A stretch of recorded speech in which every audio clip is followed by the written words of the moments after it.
What is up, everybody? I am Taylor. This is the Cranky Comic Book Review for, July 20th, 2022. How the hell is it July already? Can I just be cranky about that for a minute? I mean, I get it. It's a billion degrees out. The world is overheating. You have climate change disaster, and everything in life is going downhill. But it just feels like it should be like March. That's all. Yeah, let's get into this. Worst to best. Big stack of books this week. Decent top end. I really, really hated some books this week, though. Like, for instance, my most hated book of the week is A Calculated Man #2. This is Paul Tobin, Alberto Albuquerque, Aftershock Comics. Issue number 1 I thought was okay. Issue number 2, and this just might be me being in a mood, this just rubbed me the wrong way. It feels like a USA Network TV show from the 2000s, and not in a good way. The art is really cartoony and doesn't really fit the story very well. It's a story about a mathematical genius that for some reason can't lie, which is like a weird gimmick in and of itself. That's the part of the thing that I think lends to my thoughts that it might be a USA series. It's sort of like Monk or Psych or whatever those shows. Those shows. This just feels like one of those, and it's just, I don't know. It's this mathematical wizard that can do everything, solve everything, and uses math to fire bullets or trajectories of bullets. That super genius, but can't lie. And is hiding from the mob that he used to work for, and now goes by the name Jack Beans, which will probably be the name of the goddamn USA show. I just, everything about this just rubbed me the wrong way today. It really did. And a lot of it had to do with, there's just, semi-witty dialogue that doesn't read as being true. It just doesn't sound right if you read it out loud. It doesn't sound like dialogue. It just sounds like somebody that thinks they know how to write how people speak. And then the facial expressions on the characters and the exaggeration of it all of it drove me nuts. I really didn't want to read this entire thing. I will not be reading any more of it.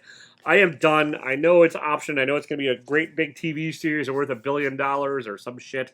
Or it's going to be an awful flop. I'm betting on the latter. I don't care. I do not care. Do not care. Also, another book I am done with because it's just not doing anything. And I think I missed an issue of this, and it does not matter. She-Hulk #2. Rainbow Rowell, I think the writer. I'm not sure. Let me just figure out who the hell wrote this one. And by wrote, I'm going to use that term, loosely. My LCS owner is please, yeah, Rainbow Rowell's the writer. Luca Maresca is the artist. The art's fine. It's just, there is nothing to this. There's about 5 pages of story spread into a $5 comic that's, 20-some page, 22, whatever pages long. It is light, it is airy, it is breezy. There's nothing there. And it doesn't have the humor that the previous iterations of She-Hulk had, or at least tried to have. I mean, the breaking of the fourth wall doesn't always work, and this is not doing that. But it's just there's not enough to this. I'm sorry. I'm not sorry. This is almost a gallon of gas, people. Valuable commodity. Yeah, I don't know. I don't know what this series is trying to do, and I don't know where it's heading. Maybe I'll read it digitally when it's all said and done. Maybe. But 5 issues in, there's maybe 1 issue's worth of story in the entire 5 issues. Yes, Gary, I'm sorry if you watch this on the Rewind. He's the owner of my LCS. Red Hammer Games, give him a follow on YouTube. So go easy. This is me going easy. I'm sorry, it's not easier, but holy shit, was this a waste of money? And it's a Marvel thing. It just feels like they're stretching this crap out way too long. You have 1 issue's worth of shit. Get that done. Get into some action. Have people beating each other up. It's Marvel. If you're going to draw something out, have an interestingly drawn out story. And this is just not that. So, all right, next. All right. Black Adam #2, Christopher Priest writing. Who the hell's on the art? I don't care. Sandoval. Okay. Yeah, the art's fine. The story's okay. It's the first real appearance of a character, so speculate on it. I love the cover. Probably my favorite cover of the week. But it's just, there's this weird timey-wimey time traveling, or not time travel, but jumping it back and forward in time, flashbacks that are just kind of like abrupt and sudden and not really explained. That's fine. It's a storytelling device. Comics do it all the time. It's awkward here. And like, Christopher Priest, again, I don't feel like the dialogue works. And I don't feel like he's got a good ear for like how modern day teenagers actually, or people in their 20s actually speak. And so it just rubbed me. And and the dialogue is a tricky beast.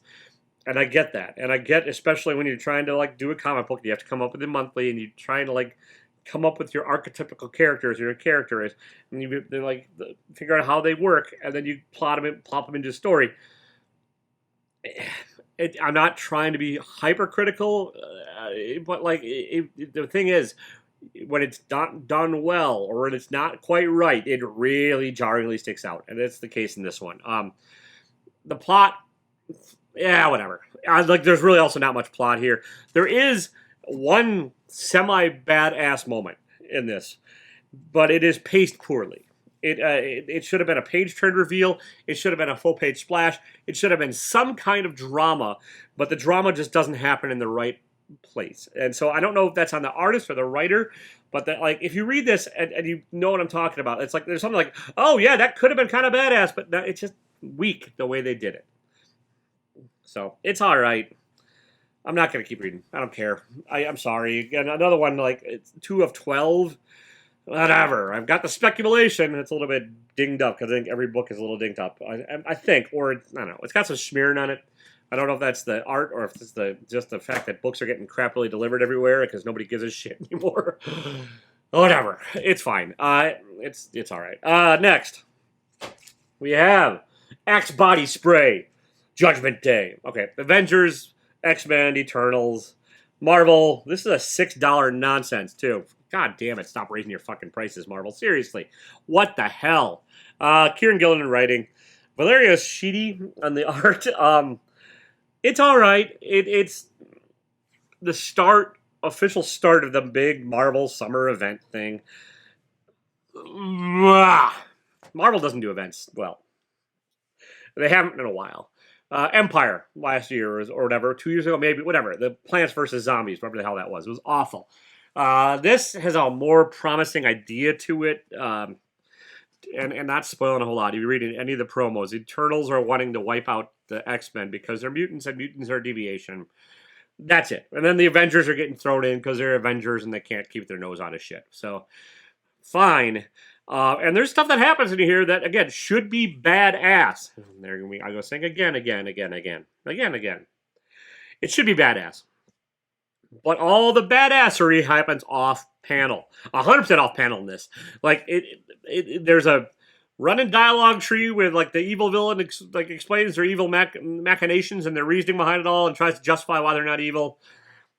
Way too dialogue heavy, way too exposition-y, way too, like, blah-de-blah-de-blah. And then, like, when action does happen, you see the aftermath. You don't see any of it actually happen. Yeah, like, there's just the sense of drama and pacing. Like, it's Kieran Gillen. I know he can write a good comic, but, like, holy crap. Like, we're in for these event books for big goddamn events and big action and big drama. That's not here. It's just a set up for the idea that should have been what already was set up in the previous issue 0, whatever the hell last month's or last week's was. It's already set up. Get into it. Get some shit going on. Fucking do something. And don't charge $6 for this crap, Marvel. Seriously, your paper quality is garbage. Your cover quality is absolutely garbage. And, like, you're just robbing people blind. I get it. You're Disney, you're Marvel. It's what you do. You're an evil corporation.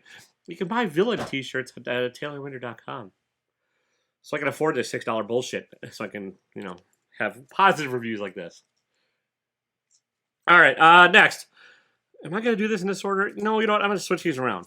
A little bit. Skybound X number 25. It went from issue 5 to 25.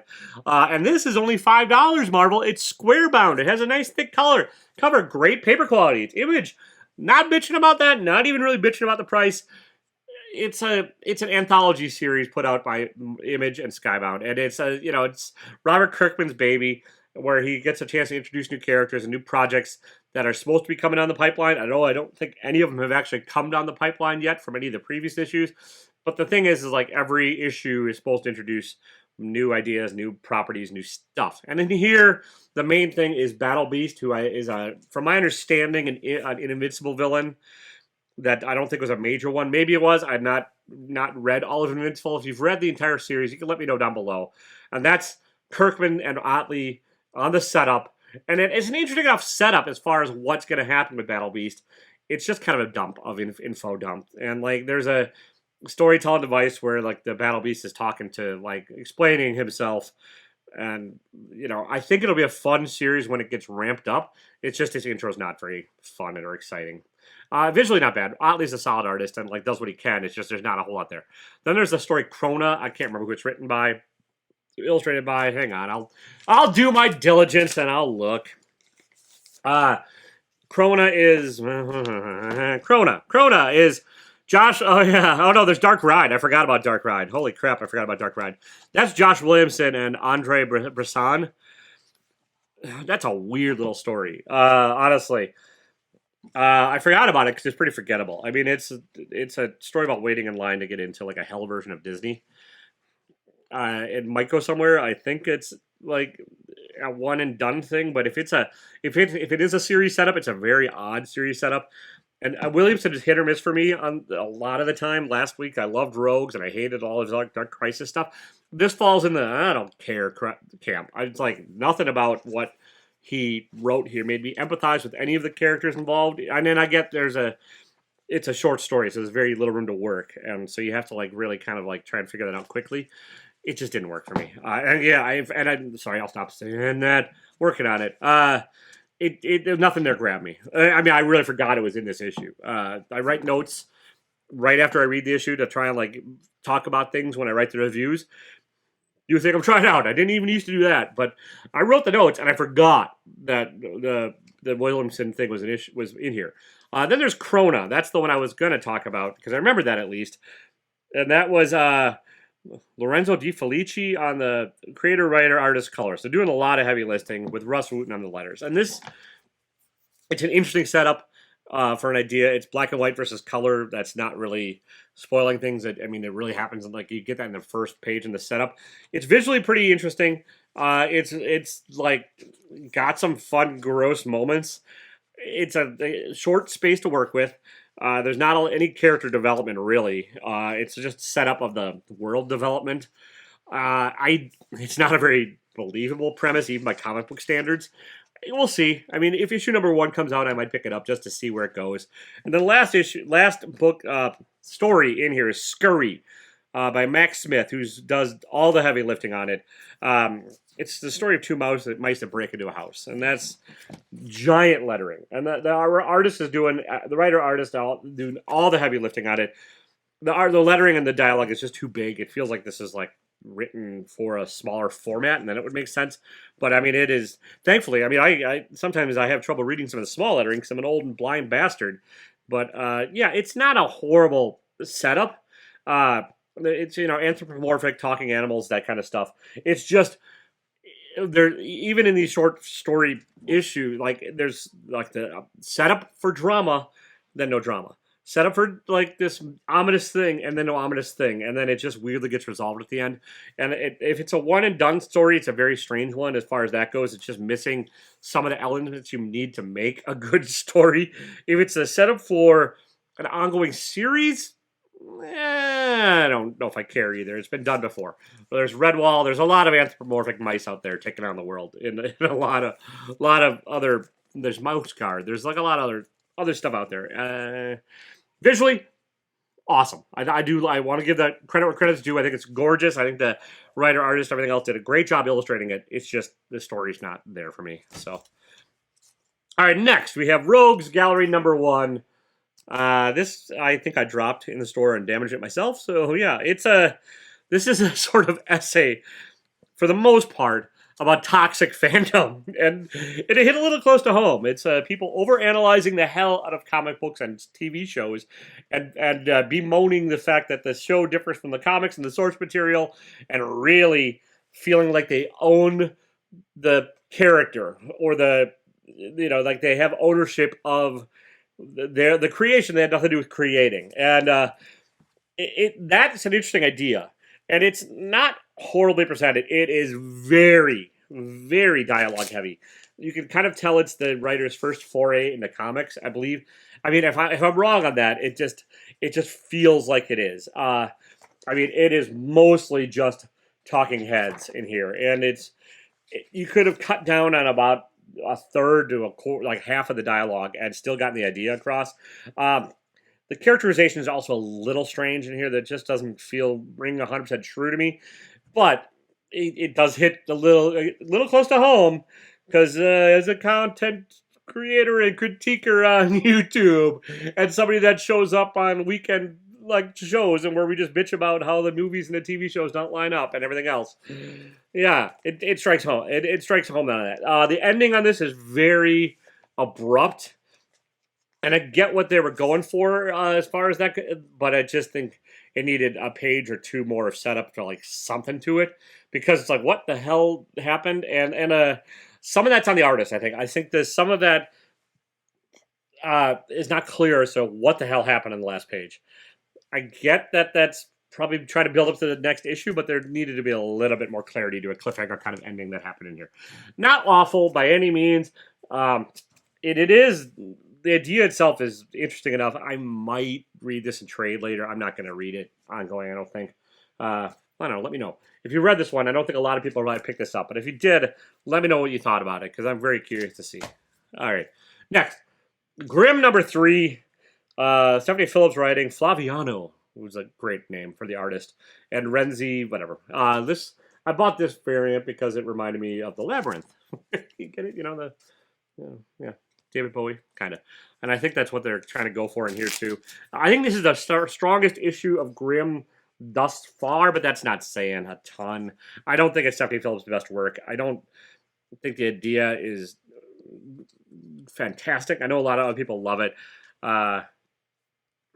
This is a tricky one.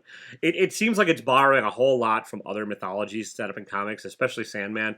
And maybe I'm like reading too much into it on that, but like there's this afterlife hierarchy and afterlife setup of organization, and then there's drama and like infighting and various factions vying for control of the afterlife. It is the most visually interesting of the bunch thus far. There's a lot of fighting in here and a lot of big splashy panels, and that's not bad. And the idea is actually getting more interesting in here too. I do think that if it's heading down the direction I think it's really telegraphing its punches, and if that's the case, it's really not going to be very interesting for me. I hope there's more twists and turns, and it's not what's happening. What I think is happening. How do I phrase this? I hope that Stephanie Phillips is writing a different story than I think she's writing. I do think that like there's a setup here, and I think it's probably going to go the way I suspect, and that's pretty disappointing and not overly surprising. And so, shrug. I'm 3 issues in. I'll probably keep it up. I think it's only a 5-issue thing. I hope it's not longer. I don't know. I'll probably read this one to the end just because I'm 3 issues in. But it's still not really grabbing me as much as it has other folks. All right, speaking of books that I don't know, well, whatever. Bunny Mask, The Hollow Inside number 3. This is Paul Tobin, who was much lower on the list with Albuquerque or Calculated Man, that one. This is a better book by him. Andrea Moody on the art. Andrea Moody's art is fantastic. I love the watercolor style. I love all that. This is not the most dynamic of issues for Andrea to work with, but it does clarify some things. It also adds more mystery. That seems to be what's going on with all of Bunny Mask. You learn a little bit, and then you still have no idea what the hell's going on. It's you peel an onion, you find a different onion on the inside, or maybe you peel an onion and the inside's an apple. I don't know. It's like there's not enough in here for you to ever really grasp everything. It's been talked about. I've been on a panel like for the first volume. This does clear things up more than the first volume does, and there are things you learn in this issue that I'm like, oh, okay, I think I know what's going on, but I've been lost kind of from day one on this, and I keep thinking I might stop reading it in this format and just read it in the trade. But there's always enough to hear that I'm like, well, that is pretty interesting. I may not know what the hell's going on, but I'm not bored. And so that's kind of how I feel about this. It's how I've probably felt from day one. I don't think you could probably honestly watch any review of any issue of Buddy Mask that I've ever done, and it'll either say the same thing or that really just my feelings on it haven't changed. So it's Buddy Mask. It's not bad. It's not phenomenal. It's like, I don't know, but it's interesting. I don't know.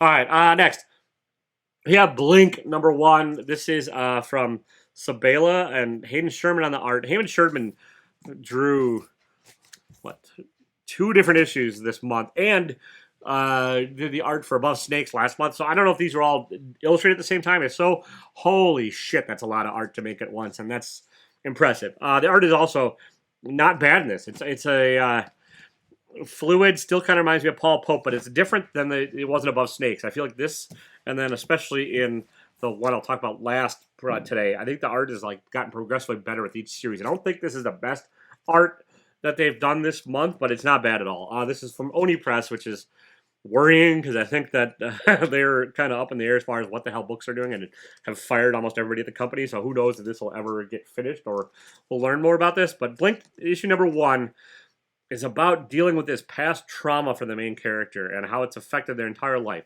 The character's a writer and has, you know, a lot of like freelance stuff, writing like listicles for websites and that kind of stuff. And it feels fairly true, and I have the feeling the writer of this book might have done some of that creatively, or might still do that for a living, because it does that rings true to me. A lot of inner monologuing going on as far as like how the character processes their trauma, and it's an exploration, both the internal exploration and an actual physical like trying to like deal with it and trying to figure out what's going on. That does take a darker path because it's comics, and I am not hating it. This is an interesting topic for a first issue. Well done. Not crazily dramatic in that regards, although there are like some relationshipy things that happen, and like it's not a bad book by any means, and like there's some gorgeous like giant panels in it, not super expressive or not like dynamic action panels, but it's a solid issue. I don't hate this one by any means. On a different week, it might have been higher up for the you know where I felt where it lied. But Blink #1's a solid first issue. I don't want to give it away. I don't want to spoil a lot of the plot on this one. But if you enjoy like slow burn horror setups and a lot of like psychology and stuff in your books, worth picking up. All right, next. Yeah, we have Triskele, I don't know how you pronounce it, sorry. This is written by Felipe Pan, who, if you are watching this before July 21st at 7:30 p.m. Central, I will be interviewing Felipe on my channel live. So come join in, come watch, come ask questions, especially if you read the book. Even if you haven't, come and hang out. If you've read it after that, please watch that video. I'm going to leave a link down below after I've actually done the interview, so you can catch up and like talk with the writer. I've read a few things by Felipe. I'm not allowed to talk about some of them, but this is issue #2 of this. And Monoramas, I'm sorry if I'm butchering the artist name on here. This book is an interesting one. It's very dreamlike in quality, and it's set in like maybe it's set in a certain time period, but I don't think it's ever specifically stated. It does reference like Gaelic myth a whole lot and Arthurian legend, and also like C.S. Lewis and a lot of the young adult like fantasy adventure novels. The C.S. Lewis is the influence I can readily see in this issue. I like this issue better than issue 1. I liked issue 1, but I think this one has more issue beats to it that are like effective in the storytelling for a comic issue. It's a gorgeous book, and the artists really are part of why I feel dreamlike, but also the nature of the story itself.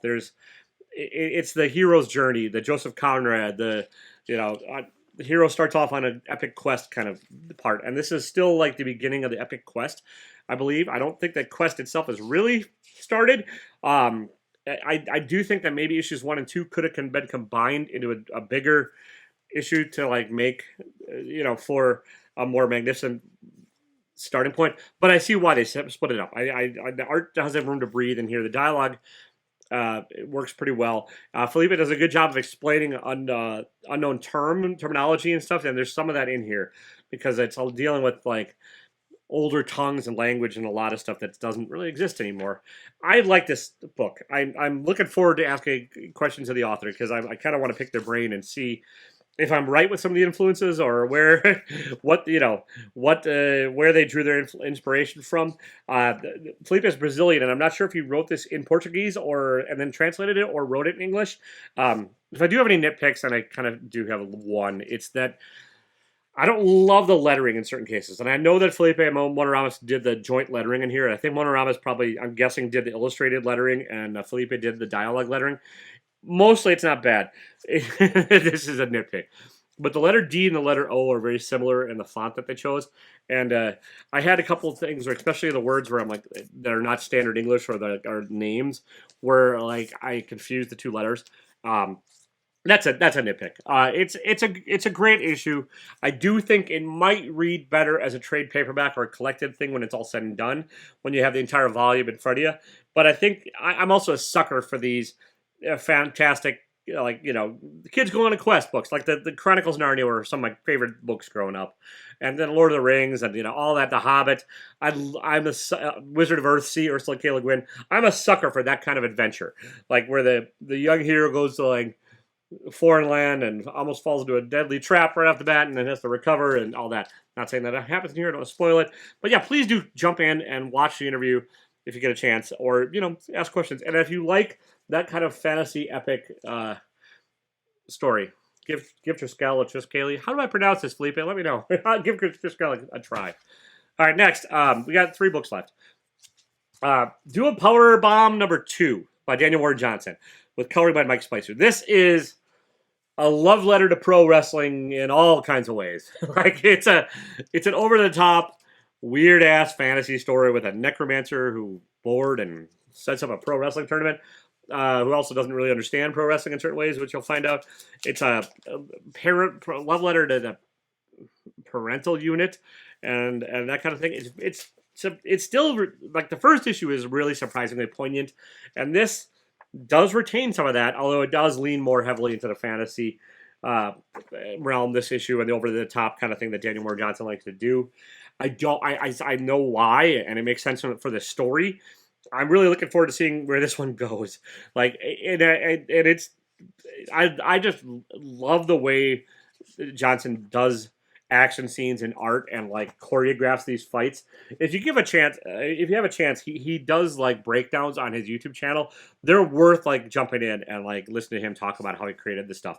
And like he does like a great job choreographing these fight scenes and like just drawing these visually interesting things. And it's like a sad comic in a way, even in spite of all that action and stuff too. And like there's a big, and I don't want to spoil it, but the last page reveals like, oh yeah, okay, there's that. So there's an added layer that comes in this issue that I think you'll enjoy if you read it. I really liked issue #1. I thought that was maybe a little bit stronger than issue #2, but issue #2 is still pretty solid. So do a Powerbomb. Pretty damn good book, honestly. All right, next. This cover does not fit this interior at all. This is honestly, that's my biggest gripe about this book is Ice Cream Man #31. This is a variant cover. The main cover probably fit a little bit better, but I was like, oh, I like the more horrific cover. This is not a horrific issue of Ice Cream Man. I think, and I need to read the first hunk of Ice Cream Man. I'm not caught up on that. And the nice thing is it's an anthology series, so you don't need to read every issue to know what's going on.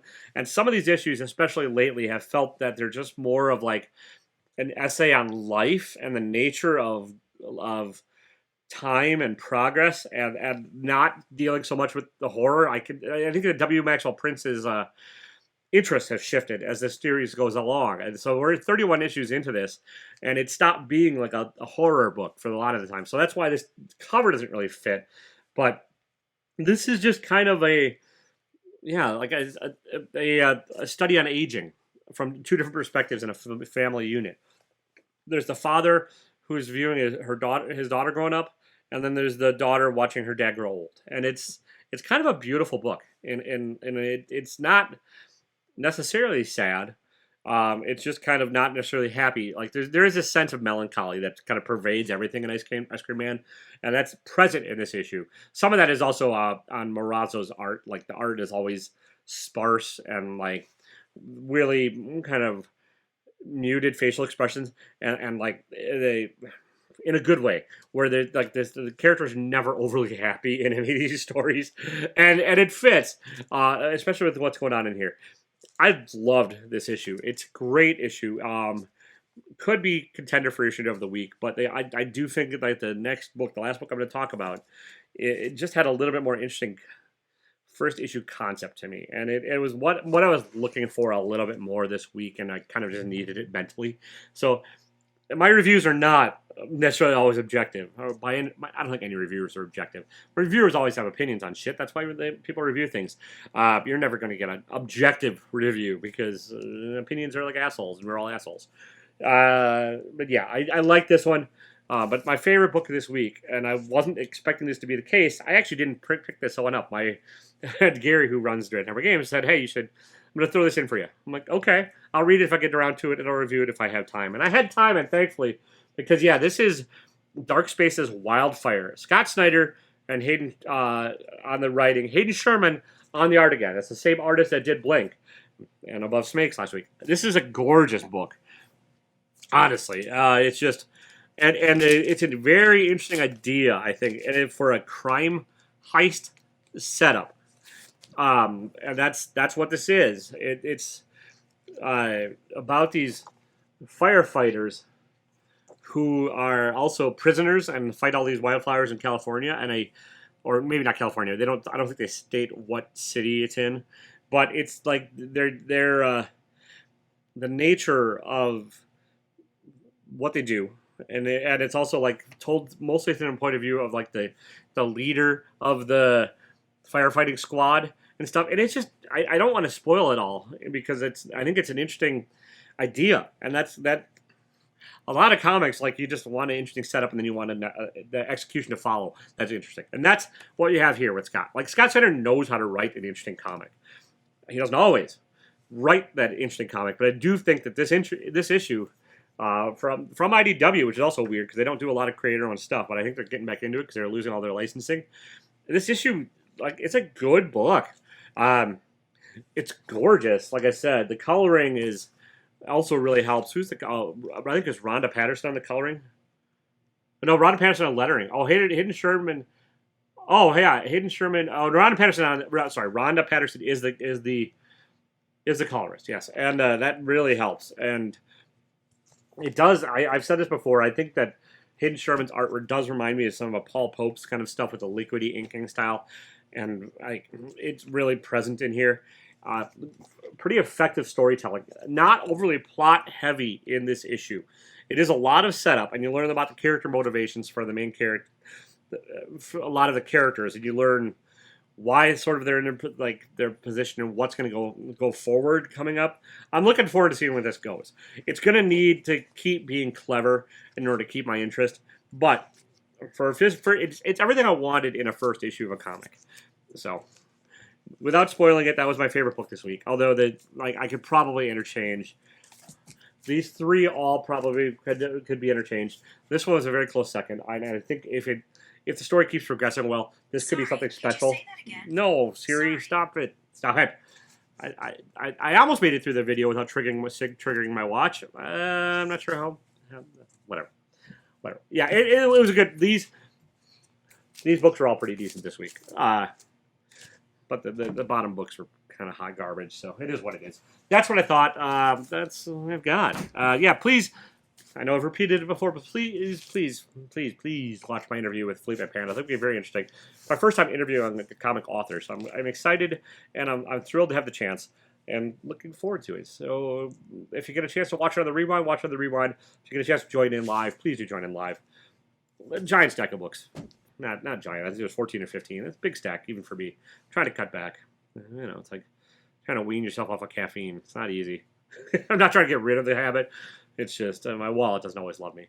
And yeah, all right. Anyways, that's what I've got. I'm gonna write my top 5 comic reviews on Substack. There's a link for that in my description, but down below. Please sign up. It's a free newsletter. I go into a few different details and stuff when I've had a few days to process things. That'll probably come out Friday.